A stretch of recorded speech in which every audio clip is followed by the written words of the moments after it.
Also this morning, we're following major breaking news in Texas. Tropical Storm Beryl is putting 7 million people at risk with heavy rain, winds, and potential flash flooding.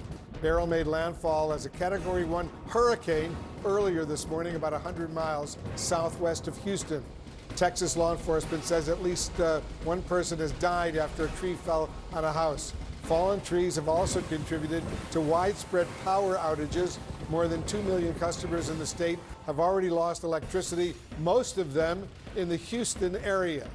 Let's go to CNN meteorologist Eric Van Dam. He's joining us from Port Lavaca, Texas, right now. That's just west of where Beryl crashed ashore. What are you seeing over there, Derek? Yeah, Wolf, Tropical Storm Beryl is barreling through southeastern Texas as we speak. Now, here in Port Lavaca, in the central coast of Texas, the storm has largely passed, but the same cannot be said to my northeast in the city of Houston, where they are getting absolutely rocked by powerful winds, very heavy rain leading to flash flooding, and some of the first hurricane force winds from a named tropical storm since 2008, Hurricane Ike. That's really putting this into context. Right now, Houston reporting sustained winds of 45 miles per hour, gusting to 75 miles per hour. Remember, a Category 1 starts at 74, so they are officially in that range in terms of their gusts. This is causing widespread power outages and also toppling trees and power lines as well.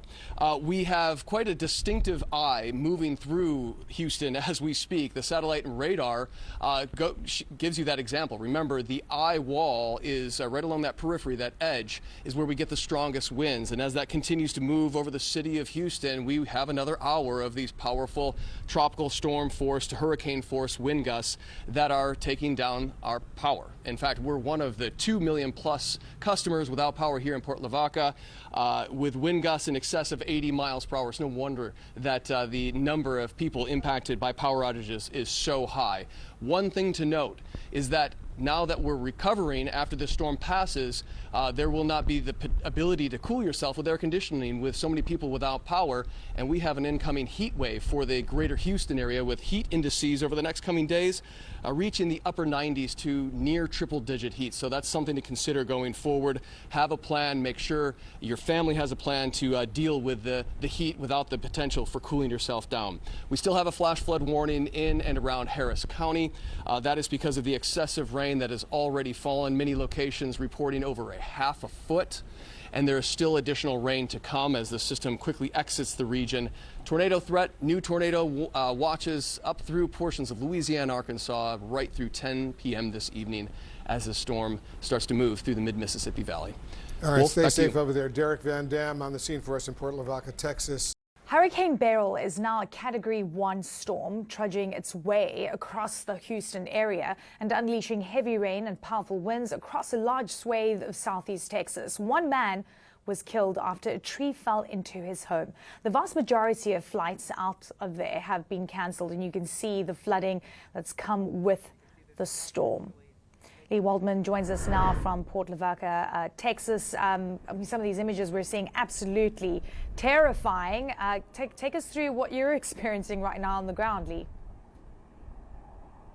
Well, here along the Texas coast, after then Hurricane Beryl moved through, the sun has come back out. The rain and the wind has primarily stopped. It's much better, but what we are still dealing with at this point are power outages. We have no power here in Port Lavaca. It was very, very early this morning, out in the distance, in the darkness of the night. Those transformers you can sort of see in the distance there, those started to blow, and that's when we lost power. We saw sparks flying off of them, but it's a much larger situation than what we're seeing just here in Port Lavaca. At this point, 2.3 million customers across Texas are without power because of Beryl. At this point, Beryl is now a tropical storm, but still packing a lot of strong winds and very, very heavy rains. What we're hearing from our affiliates in the Houston, Texas area, where the storm is moved to at this point, there are high water rescues happening because the streets are experiencing some flooding.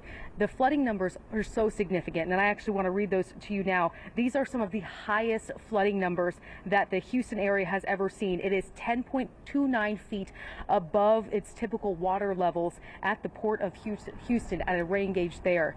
Now, to put that in perspective, Hurricane Harvey 2017, that was the only point that water level was even higher than it is right now with Beryl. This storm is bringing so much significant rain to the Houston area and in the surrounding areas, including Galveston, where they're experiencing storm surge from then Hurricane Beryl, now Tropical Storm Beryl. Now, once the storm itself continues to diminish and move out of that area, there are tornado watches for 3.5 million people, not only here in Texas, but looking towards Louisiana and also Arkansas. That's something typical we see with these tropical storms or these tropical tornadoes that appear afterwards affecting people.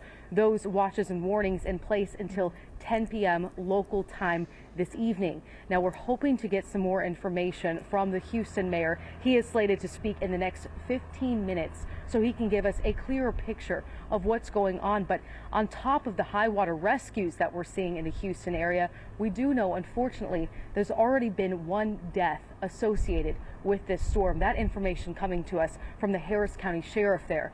Now, the sheriff in that area telling our newsroom online, saying that a tree fell on a man's home. He was hunkered down inside of the home, and the tree fell and debris fell on top of that man. Now, his family, who is also inside the home, is okay, but obviously a heartbreaking situation. We're hoping to get a clearer picture of the extent of the damage that we're seeing at this point when the Houston mayor speaks again in about 15 minutes from now. And our hearts break for the people who are dealing with the flooding from this storm in that area.